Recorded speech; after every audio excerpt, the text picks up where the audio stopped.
Zechariah 13, here you've got a prophecy about how the people of Israel are going to intensely suffer in a tribulation in the last days. I will bring the third part into the fire, and I will refine them as silver is refined, and will test them like gold is tested.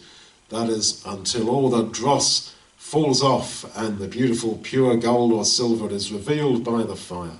And then they will call on my name and will say, Yahweh is my God.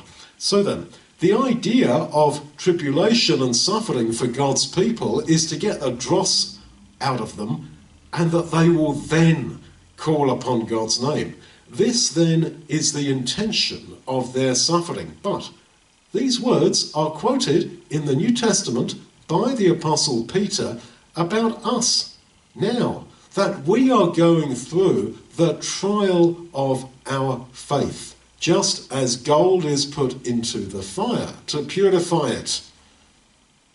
So, this is not just a prophecy about Israel at some future point. It is a prophecy and a statement about us. There's nothing more tragic than to see people suffering terribly in life and they still don't learn their lessons, and they still don't repent, and they still live in hope that, oh, somehow it's going to get better, and then something else happens, and their life is a tragedy.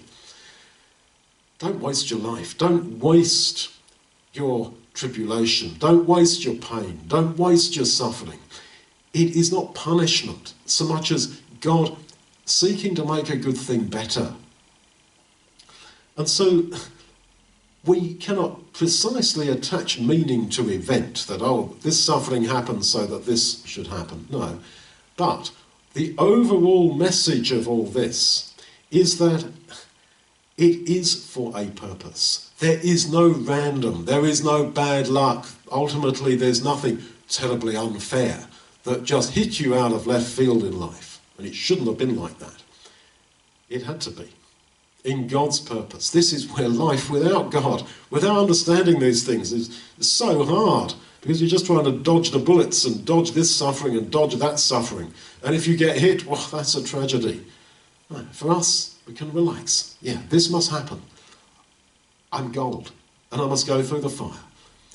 Gold is precious in the eyes of the person who's putting it in the flame. We are precious to God. And God takes pleasure, as David says, takes pleasure in his people.